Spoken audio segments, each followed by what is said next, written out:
Praise the Lord. परमेश्वर के नाम की स्तुति हो।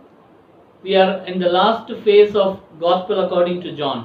और हम यूहन्ना रचित सुसमाचार के आखिरी अध्याय में हैं। Jesus Christ is going through a false trial. और यीशु मसीह एक झूठी परीक्षा की तरफ से जा रहे थे। He is dragged into a false trial. और उन्हें जबरदस्ती एक झूठी परीक्षा में लेकर गए। That was God's plan. और वो परमेश्वर की योजना थी। He was taken to the governor of Judea. और यहूदा के गवर्नर के पास उन्हें लेकर गए।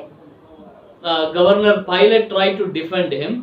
और पिलातुस जो गवर्नर थे वो वहाँ पर उनकी सुरक्षा करने की कोशिश करते हैं। Because he did not find anything guilty in Jesus Christ. क्योंकि पिलातुस ने यीशु मसीह में कोई गलत बात या गलती नहीं पाई। But it was the Jewish leader, the chief priest and the elders who wanted to eliminate Jesus Christ. लेकिन यहूदी लोग इस बात को हटा देना चाहते थे। They want to eliminate Jesus Christ. और वो यीशु मसीह को यहाँ से हटा देना चाहते थे। They want him crucified. और वो चाहते थे कि यीशु मसीह को क्रूस पर चढ़ाया जाए। That was also God's plan. और वो भी परमेश्वर की एक योजना थी।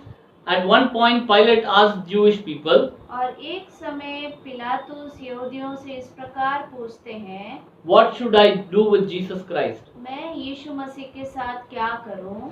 And he says he is your king. और वो कहते हैं कि वो तो तुम्हारा राजा है। For which these Jewish leaders said, "Crucify him." लेकिन यहाँ पर यहूदी लोग जो नेतृत्व करने वाले थे वो इस प्रकार कहते हैं कि उसे क्रूस पर चढ़ा दो। It is very easy to blame the Jewish people. और ये बहुत आसान है कि यहूदियों पर दोष लगाना। Because after the resurrection of Jesus Christ, क्योंकि यीशु मसीह के पुनरुत्थान के बाद we understand that from the sermon that was delivered by Peter, और जो पत्रोस के द्वारा जो प्रचार किया गया था, more than 3,000 people came to the Lord. और उस समय 3,000 से ज्यादा लोग परमेश्वर में आए। They repented and accepted Jesus Christ. उन्होंने पश्चाताप किया और यीशु मसीह को अंगीकार किया। But that means God is gracious even to the Jewish people. इसका अर्थ है कि परमेश्वर जो है यहूदी लोग से भी दया करता है उस समय भी। It also tells us that Jesus Christ died for the Jews also. और ये भी कहा जाता है कि यीशु मसीह जो है वो यहूदियों के लिए ही मारे गए थे।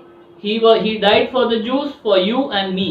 और वो यहूदियों के लिए मारे गए और मेरे लिए और आपके लिए भी मारे गए।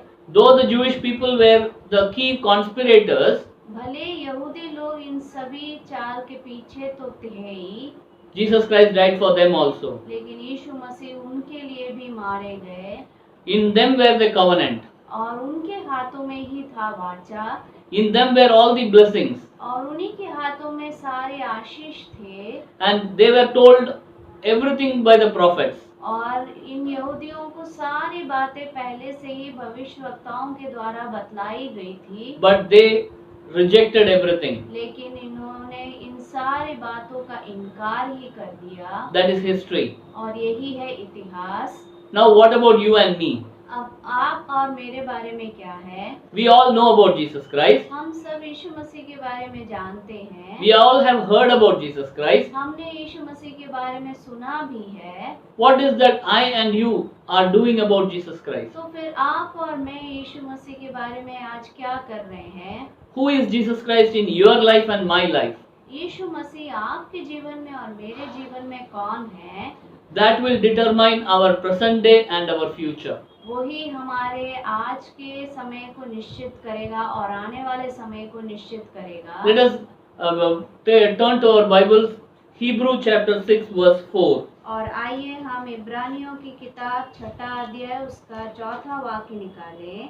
There are few things that you and I should understand. कुछ बातें हैं जो आपको और मुझे यहाँ समझना जरूरी है। It says like this. और वो इस प्रकार है, For it is impossible in the case of those who have once been enlightened, who have tasted the heavenly gift, and have shared in the Holy Spirit, and have tasted the goodness of the Word of God, and the powers of the age to come, and then have fallen away to restore them again to repentance, since they are crucifying once again the Son of God to their own harm and holding him up to contempt.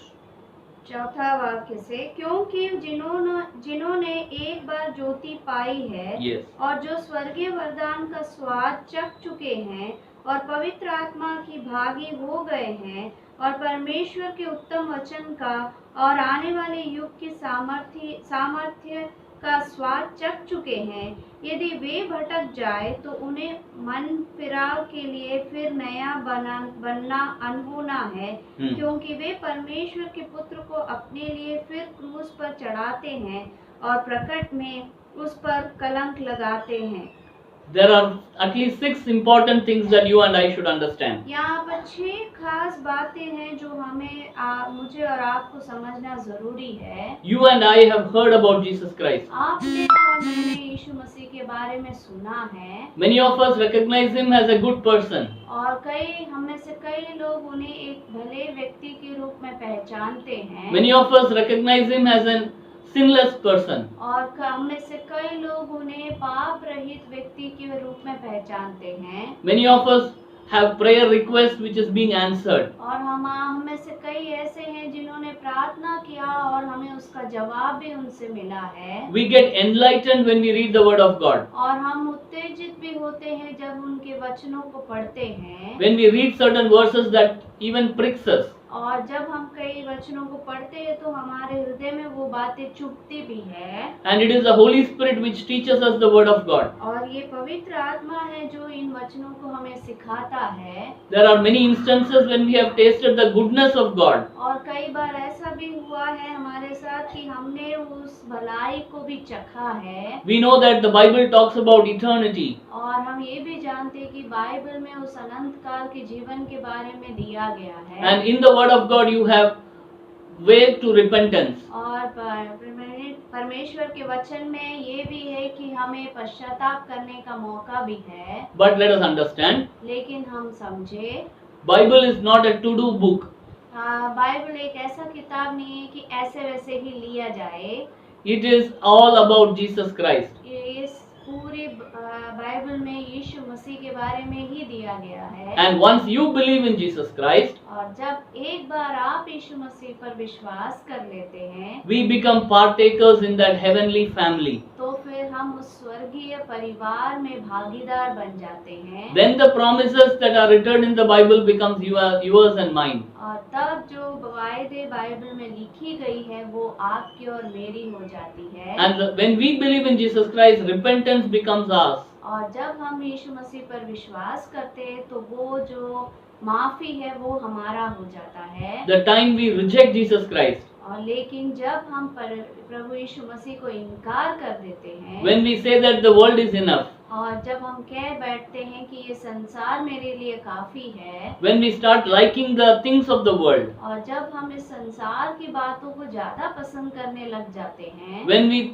like the in the instances of our heart, और जब हम अपने मन की बहुत से बातों को जब पसंद करने लग जाते हैं, that means we are also rejecting Jesus Christ. तब इसका अर्थ ये होता है कि हम भी यीशु मसीह को इनकार करने लग जाते हैं। Like the Jewish people, like Pilate, we are also refusing to understand the sovereignty of Jesus Christ. और यहूदियों की तरह या फिर पिलातुस की तरह हम भी यीशु मसीह के उस अधिकार को हम इनकार करने लग जाते हैं। If we do so, और यदि हम ऐसा करते हैं तो there is no other hope.